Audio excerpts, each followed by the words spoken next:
So first we need to generate the first room. We do that by rolling on this table here, just 1d6. All right, so it's going to be this one at the top here that we're going to create. And I'll just start right in the middle here, I guess.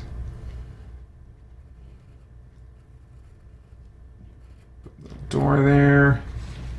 And then we go 1, 2, 3, up 2. 1, 2, 3, up 2. And we put one door here, one door here, one door here. Boy, my writing and drawing skills are already really crappy, and now I'm like craning an arm over the camera. This is gonna look terrible.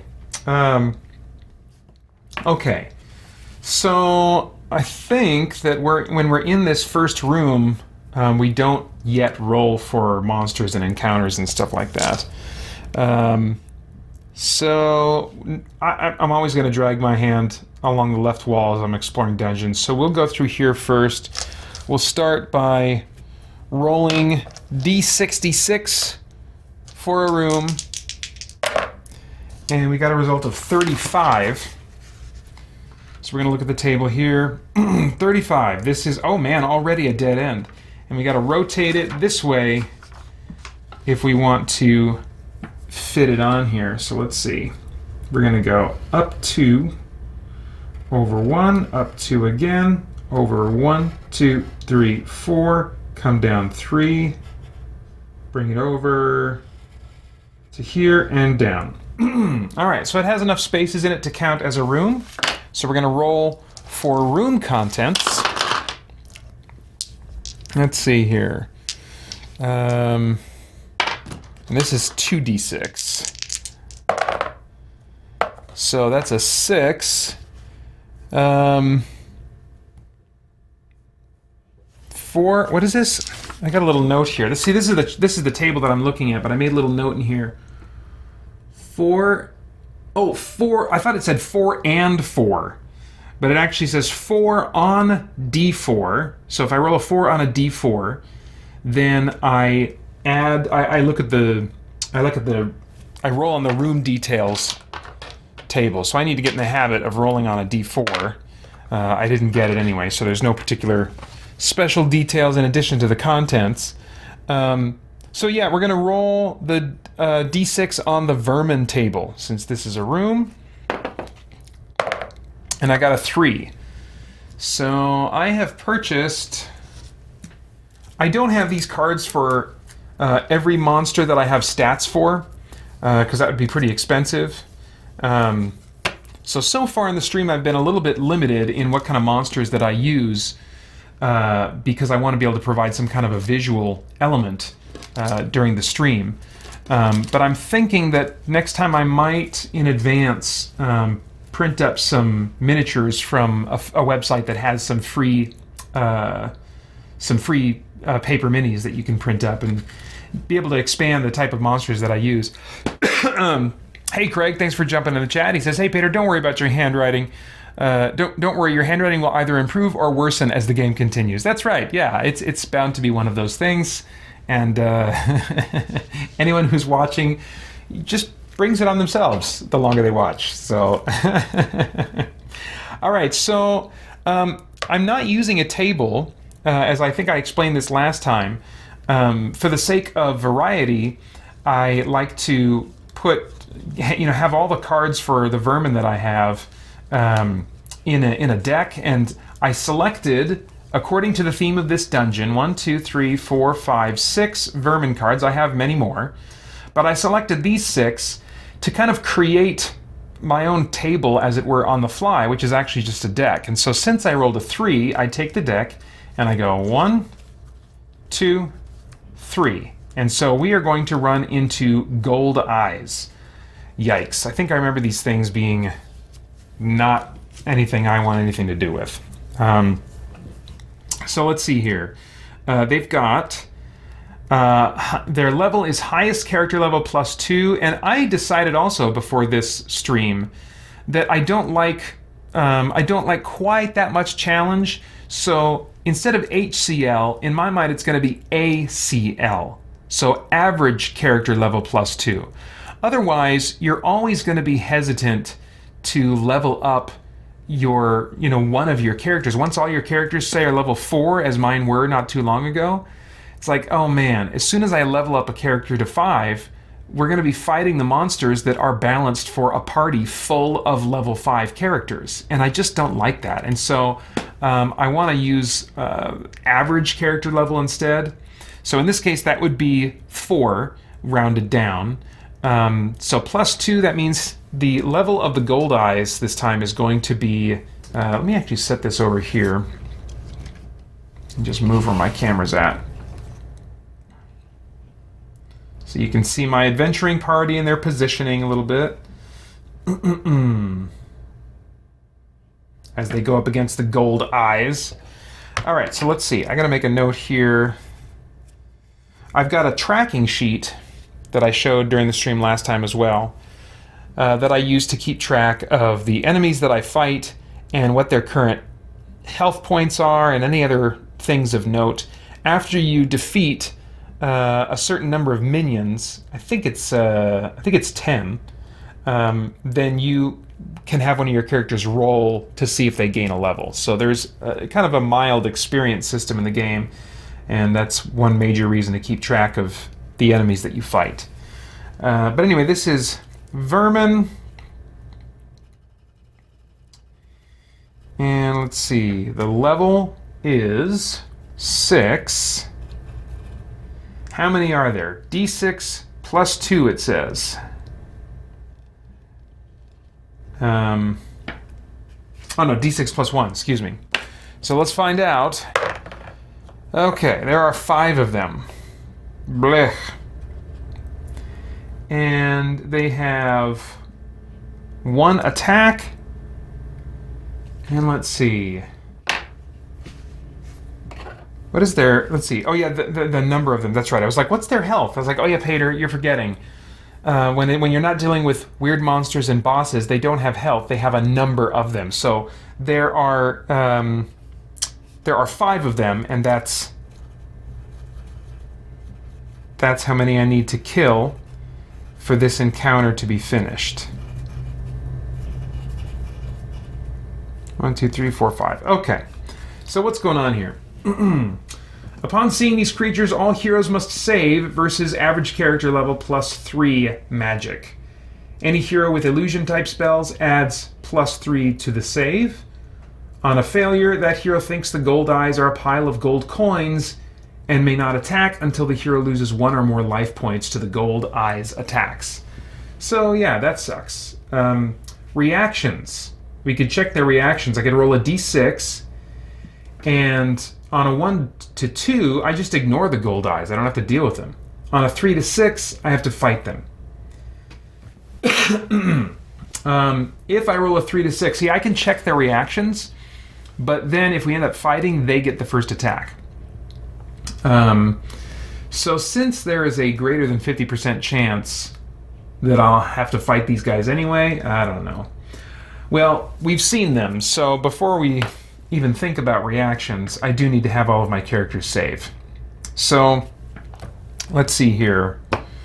I believe that is a defense roll with modifiers that may be appropriate. So in the case of the dwarf, he gets d6 plus 3, and then I don't think there's anything else that I'm going to add to that. Oh wait, no, maybe a save roll is just a straight d6. It doesn't factor in armor. I think that's it. Yeah, I think that's it. So, and the dwarf definitely doesn't have any illusion spells. So he's not... Yeah. Good gravy. Good gravy. So I need to roll equal to or greater than... What? What is the... Gosh. I can't remember how save rolls work. There are some situations where you need to roll greater than, and some situations where you need to roll equal to or greater than. And let's see here. The organization of this... Oh, here we go. It's got a pretty decent like table of contents / glossary, but all right. In some cases, the rules instruct you to save versus a specific attack. The name of the attack is normally just descriptive. What counts is the target number. Roll a d6, adding any modifiers as instructed. If you roll the target number or better. Okay. Let me just underline that for future quicker reference. If you roll the target number or better, nothing happens. Great. So, d6 plus 3, and I have to hit 7.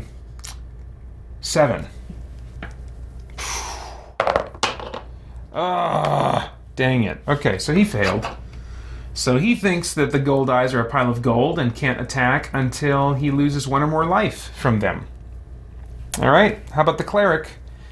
He doesn't have any illusion spells either. Yeah, no, he definitely failed. Crap. Let's see here. Shaden the rogue, no illusion spells. Wait a minute. Yeah, I have to. The only way I can win these rolls is if I get an exploding 6. In this game, if you roll a 6, you get to roll again and add that to the 6 you just rolled. And that actually keeps going if you keep rolling 6s again and again and again. So these guys got to roll 6s. Nope. And now the wizard, who he doesn't currently have in his arsenal charged and ready to go illusionary spells. But he knows one. So I'm going to give him the benefit of the doubt there, and he adds his level to the roll. Got to get a 7 here. Yay! I got an exploding 6, and then adding my level. Certainly, the wizard is good.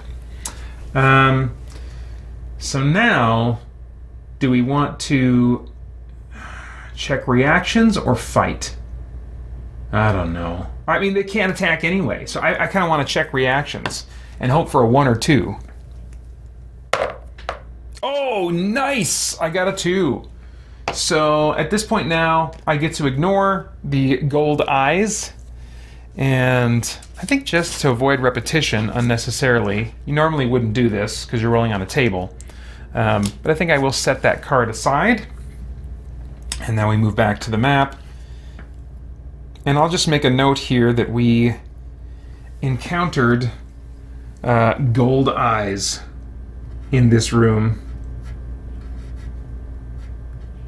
One thing that's kind of cool that one YouTuber kind of, by example, encouraged me to do was to keep all these maps that you create in your adventures and stuff, because as you're going through, you know, you're making notes of like what happened here in case you want to come back here, or actually I don't really need to know that I fought gold eyes here, except that it tells me I've been to this room before. So when I come back into here, I'd have to check for wandering monsters. But in addition to that, obviously, it reminds me of what happened there, and so you can look back at these maps and kind of remember, oh crap, yeah, that's the room where I lost my cleric who got turned to stone because of a Medusa that was in that room. And so you can kind of go back and remember the incidental details of your adventures. Hey, Garavik the Noble III, thanks for jumping in the chat. Okay, so, oops. So now we are going to backtrack, and I think that I did learn last time when I was exiting the game that you do, once you come back to this room, you do need to check for wandering monsters. But I'm not sure. So I'm just going to give myself the benefit of the doubt and just call this a safe room.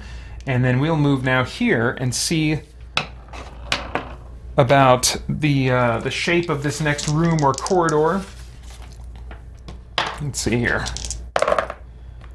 Oops, I forgot to roll. I need to roll 2 different colored dice so I know which one's the 10s and which one's the 1s. 21! Which is, wow, another dead-end room. Holy cow. We might be fighting the final boss much sooner than I thought. So let's see here.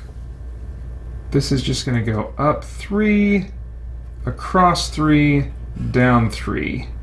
So we're in this room now. Got to roll contents for a room. So that's 4, which means we're going to roll d6 on the special events table, which I made a note is on page 33 of the rule book.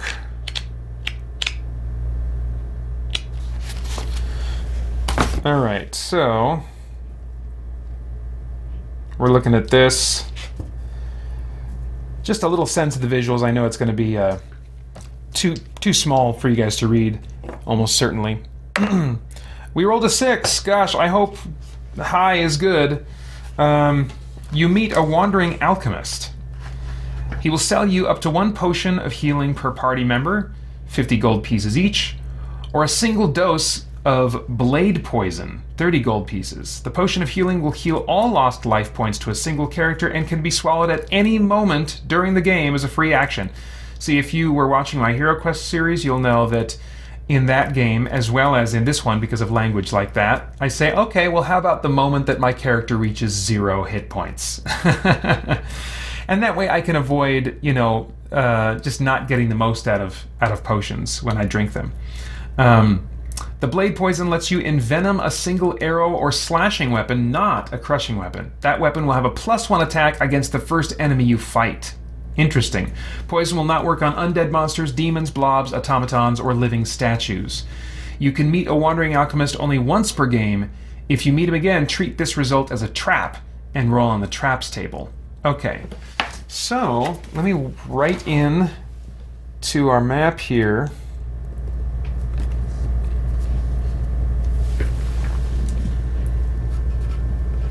Wandering alchemist. All right, now I think, gosh, I think that 50 coins for a healing potion is maybe a smoking deal. Yes, it is, because the regular price in between adventures for a potion of healing is 100 gold pieces. Oh, crap. Oh, crap! Yeah, it's been too long since I played this. Okay, so let me explain my oh crapping to you. In this game, you know, you need to notate how much coin you have with you, because there's a limitation on coins, I believe. I think you can only carry like 200 gold pieces. Each character can only carry like 200 gold pieces. I'm trying to remember what the maximum is. Maybe it'll say in the starting equipment section. Selling equipment, potion of healing. I don't know. I don't need to know it right now. But basically, because you have limitations on how much gold you can take into a dungeon, you need to be intentional in putting a number on one of your characters of how much coin you're going to bring into a dungeon with you. And typically, I bring no coin because I guess I prefer to kill monsters than bribe them. And so, but sometimes it can be handy. And this time, of course, I've got 2 fool's gold things, so I felt even less like I needed to bring money with me. But dang it, right now it would be really, really great for those potions. Dang it. Oh well. Well, it looks like so far this is going to be a much smaller dungeon than I'm used to, so I might not really have much use for it. So thank you, Wandering Alchemist, I guess. But we'll just come back here, and now we'll see what's in this room.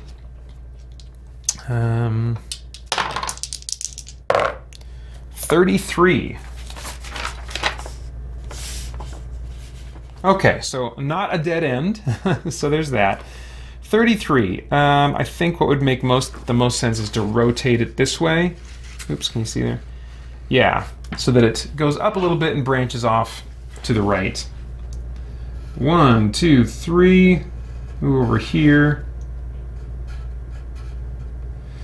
Now this does not count as a room, it just counts as a corridor, so I'm going to roll on a slightly different table to figure out that contents.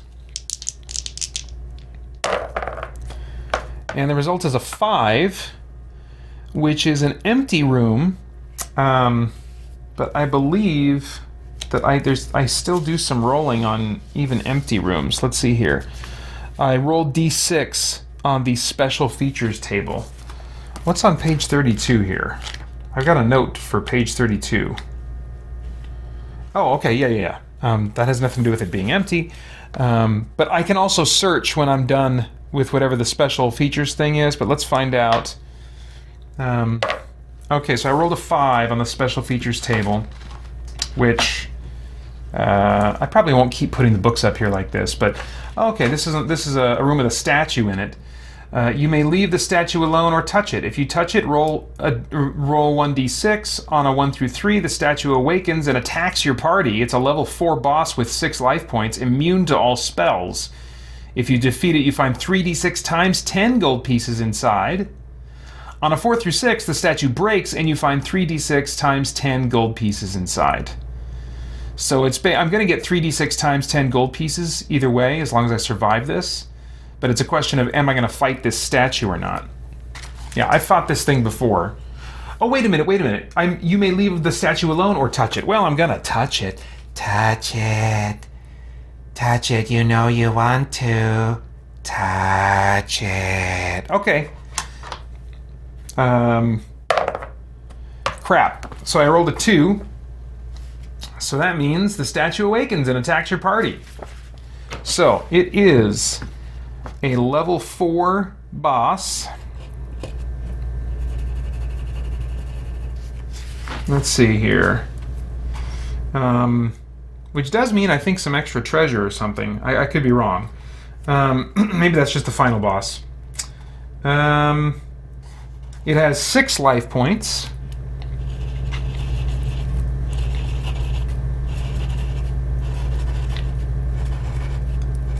Gotta prepare my slots to fill in as I do damage. So 6 life points. Immune to all spells, and then I just have to defeat it. So, crap. Well, I'm assuming that based on that wording, it gets the first attack. And so, we are... I mean, this is supposed to be in a corridor, I guess. I could stretch my cord a little further. Oops, there goes my camera.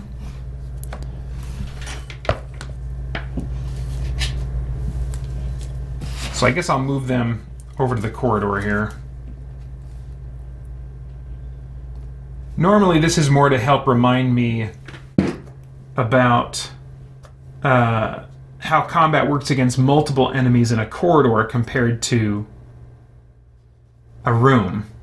But it's not super relevant here. Anyway, so this thing is going to attack first. I get to... Well, actually, no, it is relevant here because it can only attack the characters in the front, which includes Patience, the dwarf. I'll show you my minis here. I guess I haven't done this yet during this streaming series. So that's Patience, the dwarf. This is a miniature from Descent, first, maybe second edition, not sure. And then this is a Reaper miniature who's standing in as Griffith, the cleric, who uses a mace, not a sword, but since he's not just like a non-violent healer, I wanted to... The idea of somebody with a weapon worked well for me. So with that book there, you know, of course, he could also be like maybe a battle mage or something. Oops. Come on, Ivy Cam. What are you doing? Alright. I don't know if that was affecting the feed that was coming through, but it was blacking out for me. This is Shaden the Rogue, also another Reaper miniature that I've had for a long time. And then finally, this one will look familiar if you've watched my Hero Quest series. This is the standard version of the Sorcerer figure from Descent First Edition. I used the red master version for my Wizard Elderast in Hero Quest, and used the standard kind of vanilla flavored one in this game. But yeah, there's rows in this, and if you're in a corridor, the minions can't attack the back row. And likewise, the back row is very limited in what they can attack in the front row. So let's see here. Let's make sure I write down... oh, I forgot to write down Gold Eyes for the first group of enemies that I fought. Gold Eyes. Okay, now... Statue. So if memory serves, I get to choose which one of the two up front it's going to attack. So I will have it attack Patience the Dwarf. And I roll, instead of rolling to attack for the enemy, I roll to defend. And I believe I need to get higher than when I'm defending. Equal to when I'm attacking, higher than when I'm defending. So his level is 4. D6 plus 3 should be pretty easy. Yes. Okay, so he successfully defended. And now we come back to my hero's turn. Let's see here. The wizard, and let's see here. Who's got the lantern? Shade and the rogue has the lantern. And there are some official rules that address this, but I'm ruling that you can set the lantern down. You take one turn to set it down for combat. And then you can fight as normal, but he has to use his sling from the back row, but he's not doing anything this time. Likewise, the wizard is, he's mapping stuff, and so he needs to give up his first turn to just kind of set down his mapping materials and prepare to cast a spell or use a ranged attack from the back row. So neither one of them are going to be able to do any kind of attacking this turn. Instead, it's going to be, and man, this game moves so much faster when I'm not talking out loud, explaining things, explaining what I'm thinking. This really is a nice casual, just like boom, boom, boom, go through these turns really fast. Really, really great for that.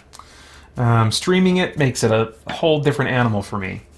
So Patience, the dwarf, is going to attack. This thing doesn't apply to any of his bonuses that he gets, so it's just D6 plus his level. And that's going to be 8. So let's see here. I believe that he does, that means he's going to do 2 damage. Because for every time his roll adds up to the level of the enemy he's fighting, that counts as 1 damage. So he's going to do 2 damage since he rolled an 8 and it's a level 4 statue.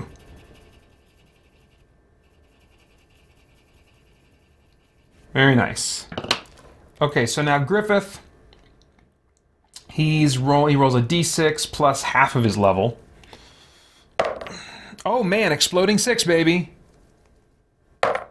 Exploding 6 again. How is this happening? That is the 3rd 6. And a 2. Okay. 6, 12, 18, 19, 20, 21, 22. Pretty sure she's dead. 4, 8, 12, 16. That's going to take out the rest of the statue. My gosh! What a resounding holy strike from the cleric. Very unexpected. But now we get to roll, what was it? It was like 3d6 times 10, I think. Let me see. I think that was the table's on page 33, right? Or 32? Yeah, 3d6 times 10. All right.